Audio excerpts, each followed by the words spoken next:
morning mga ka-workmate. Panibagong umaga na naman tayo, panibagong vlog.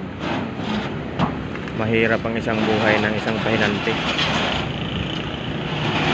Kahit mabigat na trabaho, kinakaya nila para sa kanilang pamilya.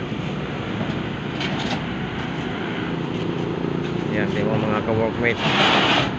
Busy sila sa pagkakarga ng Brixton Red.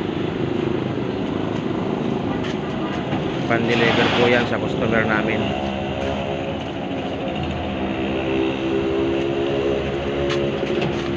Yan po ay ginagamit sa parking o kaya sa inyong mga garden. Kung sawa na kayo sa simento, pwede nyo pong ipalit yan, ilalatag po yan. Busy po sila. Kung gusto nyo pong bumisita dito sa aming store, pumunta lang po kayo dito.